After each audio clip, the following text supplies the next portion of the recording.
Yeah, monkey, go, take my money. But his bum and legs are now my bum and legs, and I'm like, very happy with that. Very happy. Sexy fella. The joy he gets out of you being number one. Yeah, me too. Yeah. But like, you manifested that. I'm Robbie Williams. I'm one of the biggest pop stars in the world. This is my story, but I'm not going to tell it in an ordinary way because I don't see myself how others see me. For the next 2 hours, your ass is mine! Congratulations on the film. I thought it was incredible. And, you know, I think my experience of watching it has been the same as many people I've spoken to, of going in really intrigued about the concept and the approach that was taken, but maybe with a few doubts going in and almost instantly just being won over and by the end just really moved by it. So I was wondering, when you were first pitching the film around, how much kind of like pushback did you get from people saying this idea is never going to work? So much pushback, yeah. I mean, people just didn't want, they loved the idea of, you know, the director of The Greatest Showman telling Robbie Williams' story. That was a home run. The monkey aspect of it, no one wanted to hear about. It was the reason that it took so long to finance this film. And there's a great quote, and I'm paraphrasing, but it's, anything of great importance can't help but go unrecognized, as it bears no resemblance to anything already known. And I think that's the problem when you're pitching something that people are not familiar with. It's very hard for them to go, oh, it's like this, you know? And so the moment they can't latch it on to... I was like that with a masked singer. I was like, there's no way that'll work. And yet it did. Yeah, sorry, go on. So yeah, so I mean, it is that, right? You've reduced it to the mask singer now. That's this great quote. Yeah. But anyway, the point is that it was incredibly difficult. People didn't really want to hear it, and fortunately, because it's an independent film, so we are reliant on people believing in it. It was definitely too out there a concept to be a studio film, you know. And eventually we found the right people to put it together. Yeah. Can you imagine the person that invested millions and millions of dollars or pounds into that idea and what they look like? Absolutely incredible. Thank you. Thank you. Thank you. But in my mind, I'm just like, it's a what? Yeah! Monkey! Go! Take my money! Whoever they were, God bless you. Yeah. Thank you. Well, it's all worked out. Well, people are like, you mean like for a scene, right? Okay, it's a monkey, but for like a flashback or a dream sequence. Like, no, for the whole thing. And it's because he's a cheeky monkey and that's how he sees himself as a performing monkey, etc. And I think unless people know Weta's work, they can't picture the level of detail and the kind of the realness that would come out. You know, I think a lot of people expect it to be 2D. And so it's been kind of hard to bite my tongue for this amount of time, knowing how good the final product would be. But we've said, you know, if you tie in Michael Gracey, who's got such a musical background, but also a VFX background, he's the perfect person to tell Robbie's story in the way that he's told it. And I think, like you said, it's one thing to come up with a concept. It then takes incredible taste to make that concept work. And I think that's what he's done so brilliantly, is that he's never lent into the gimmick of the monkey. Yeah. It's very much a grounded kind of portrayal and story and really kind of warts and all telling of Robbie's story. And I think that's what makes it kind of different to other musical biopics as well, that it's very exposing. Yeah, and Rochelle, when you were auditioning for the film, did you know already at that point the way the story was going to be told, or did that come to you later? I did. It was honestly a long email. You get, you know, here's who's involved, here's the synopsis, here's your character, and then there was one line at the bottom that said he'll be a CGI monkey in the film, and it was quite odd to read that. But then it just all, the thing for me is that no one in the film treats him like a monkey. I see just a person. And so for me, it didn't affect how I approached it, which made it so liberating because it just was about character and relationship. And I didn't have to sort of respond to this otherworldly being in front of me. It was just my Rob.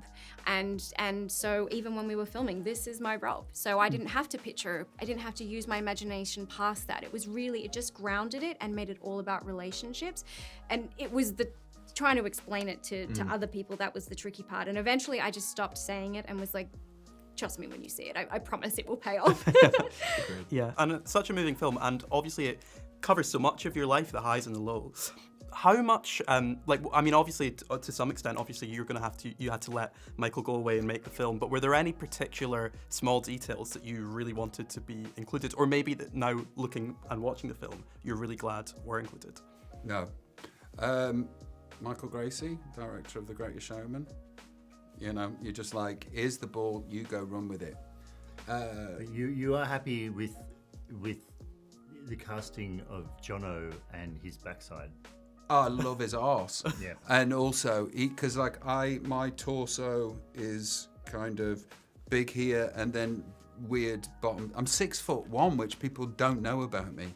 But his bum and legs are now my bum and legs. And I'm like, very happy with that. Very happy. Sexy fella. Did you have many conversations with him about his bum and legs? About his bum and ass, or just about playing you in this form? No, I didn't. Yeah, So, Jonno's first show that he ever went to was one of mine at Milton Keynes Bowl, and he's said his words were, I want to do that when I'm older. So I think he's always had me as somebody that he knows stuff about, and he's an actor, and so he did acting stuff, and he acted it dead good.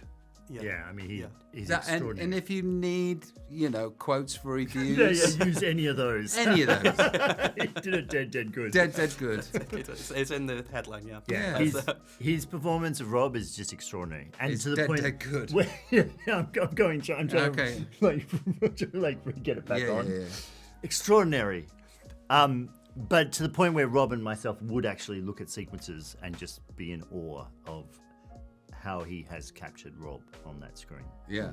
And existing outside of the movie world, when I see people do interviews about movies and people talk about his performance in the role of, I'm like, now I'm in movies, I'm like, it's true. These people do magic stuff. He's dead good.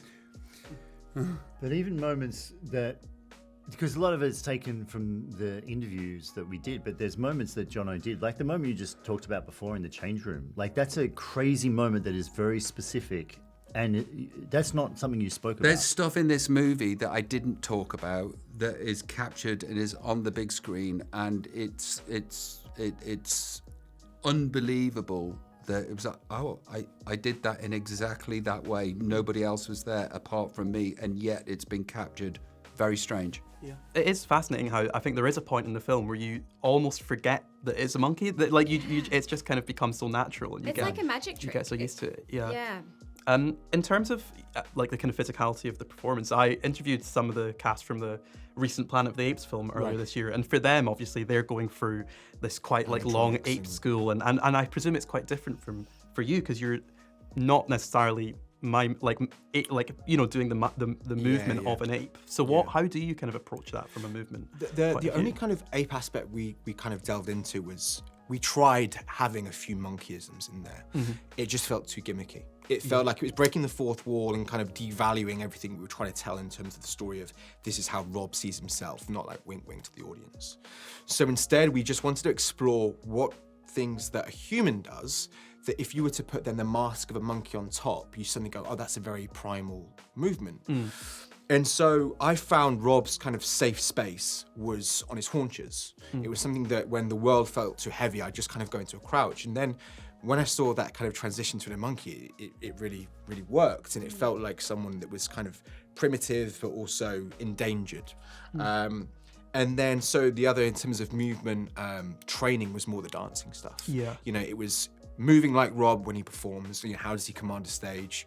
And then also just learning choreography, kind of like learning how to do the Running Man and things like that. Yeah. It was, and just having the flamboyance and that frenetic energy that Robbie has when he performs. It's not clean and tidy, it's messy. And yeah, that was kind of the training that I did for that. Yeah, in terms of the responses to the film already, obviously played at festivals and it's had this great response. And I saw that Nicole Appleton herself has seen it and was really moved by it. Have you had the chance to speak to her at all about yeah? I actually spoke to her yesterday for the first time I met her, and it was truly special to sit down with her. And speak about the film, but also her experience of this, of Michael being so caring and thoughtful of how he approached her and dealt with how we're going to tell this story, but to also just sit opposite her and be able to express my respect and appreciation for her, the woman now, but also the person that went through this so long ago. You can imagine this would bring up a lot of things, and wanting her to know that I and the entire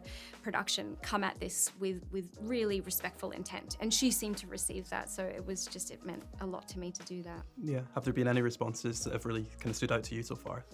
Responses from like the public from either, I guess, from the public, from... Yeah. What I love is that people are surprised by the story. I think they are surprised that they're going into the film thinking they know what this story is going to be, because Robbie's life has been so kind of plastered around for the last 30 years, and they think they know that version, whereas it's much more exposing, it's much more vulnerable, and he comes across really badly at times. He really comes across as a bit of a monster at certain parts of his life. And I think that's what sets it apart to other biopics, is that it's very, very honest in that approach. And that's, kudos to Rob for being as brave and allowing us to tell the story of it. But I love that people have got on board with a monkey. Yeah. I love that people aren't seeing it as a way to get bums on seats, and they're realizing that technological, that artistic decision has allowed us to take our film and to really create some really interesting cinema, and not just a different way of telling a story. Yeah, I'm almost out of time, but just before I leave, I wondered if you could both tell me your favourite Robbie Williams song, and whether that's the same now as it was at the start of this project. Come Undone, but you're right. I don't think it did used to be my favourite. I think just because the new context that I've got with this, and I've also seen him do it live a few times since the film, and I just think he does it so brilliantly. Before that, it was Millennium. I think that was probably the number one when I was like 9 years old watching him, and he had this kind of James Bond vibe to him in the strings, but now it's Come Undone. I'd say similar. Now it's definitely She's the One. It holds a very special place in my heart, but I've always loved the real sort of messy songs of Robbie. I was saying earlier, like Sexed Up, and he also later has a song called Go Gentle, which, he's just a lyrical genius. So you don't have enough time, the amount of songs I want to list, I'm afraid. I'm sorry. Yeah, there's a lot to choose from. Yeah. Before I finish, I just want to say that when I was about 6 years old or 7 years old in 2000 or 2001, I was given a homework assignment to write a thank you letter to someone. Anyone in the world, and I wrote a thank you letter to you, and I dug it out, and I've got it here. So if you wouldn't mind, I will now, 24 years later, read it, and it is very effusive. So I apologise if it's too much. How old were you when you wrote it? So I was about 6 years old or 7 years old. And you didn't think of writing to me? Well, I know. I have regrets. Okay. But here we go. Dear Robbie Williams, thank you for making up so good songs.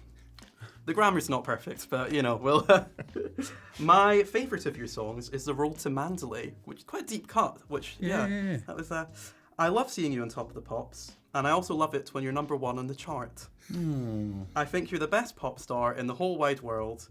I love you so much. If you didn't choose to be a pop star, I would explode. And then I say, I want to know what your favourite band is. And for some reason I also say, I want to know if you're married or not. Yours sincerely, Patrick Cremona. Okay. So, Patrick.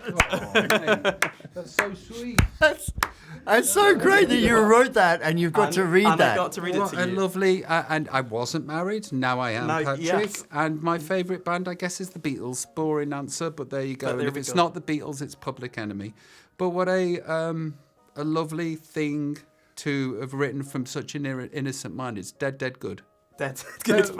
Also, how beautiful that the joy he gets out of you being number one. Yeah, me too. Yeah, but you manifested that. Exactly. You manifested that, and here we are. Well done, Patrick. That's a nice full circle moment. Yeah. Not lost on me. God bless you, mate.